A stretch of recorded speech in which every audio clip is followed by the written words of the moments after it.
হ্যাঁ বন্ধু, ভালো আছি।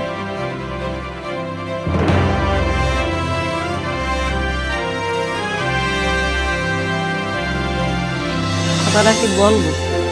বলাটা কি ঠিক হবে না? বলতো উল্টো পাল্টা যদি কিছু বলে।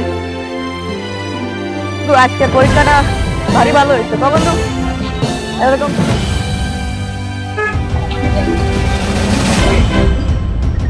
ইস, চলে গেল রে। ওর সঙ্গে দুজন রয়েছে। না থাক, পরে বলবো, যখন একা পাবো তখন বলবো।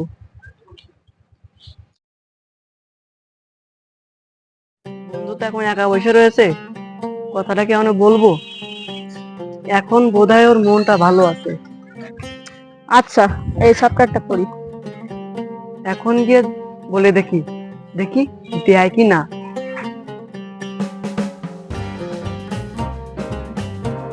বন্ধু, কি হয়েছে?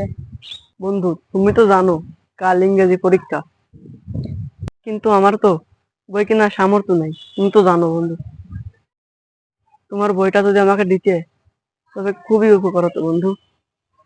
হা হা হা, বই, বই! এই, তোর একটা বই কেনার সামর্থ্য নেই, তুই এবার এই স্কুলে পড়িস? বাড়ি যা, বাড়ি যে বাবাকে বল একটা ভ্যান কিনে দিতে।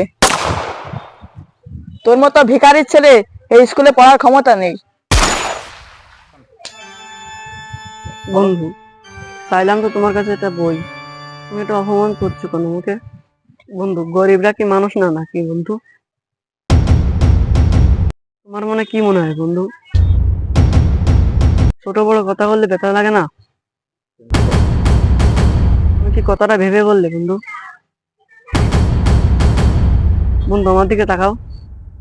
এই, তুই এত ফ্যাস করিস না তো। তোমার চোখে চোখের সামনে ধর, ধর তুই ধর। এই, তুই তোর বাপকে গিয়ে বল ভিক্ষা করে একটি বই কিনে দিতে। যা, তোমার চোখের সামনে ধর। যা তুই, যা, যা তুই, যা। বন্ধু, তোমার ব্যবহারটা সত্যিই কষ্ট পেলাম।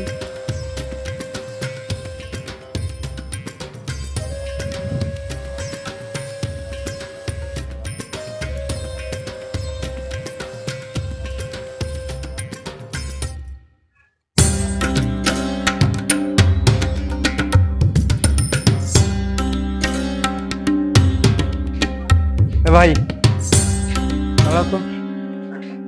ও তো তোমার বন্ধু হয়, আমি তো পাশে বসেই সবকিছু শুনলাম। তো তোমার সমস্যাগুলা কি আমাকে একটু বলো তো।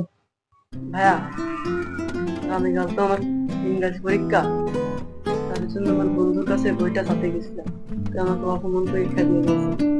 আচ্ছা ভাই, তুমি টেনশন করো না, আমি আমার একজন স্টুডেন্টের কাছ থেকে তোমার এই বইটা ম্যানেজ করে দিচ্ছি। তুমি পরীক্ষা দেওয়ার পরে এটা ফেরত দিয়ে দিও আবার। আচ্ছা ভাইয়া, ঠিক আছে। ভালো করে পরীক্ষা টরীক্ষা দাও, ঠিক আছে? থাকো। আচ্ছা ভাইয়া, আপনাকে অনেক অনেক ধন্যবাদ ভাইয়া।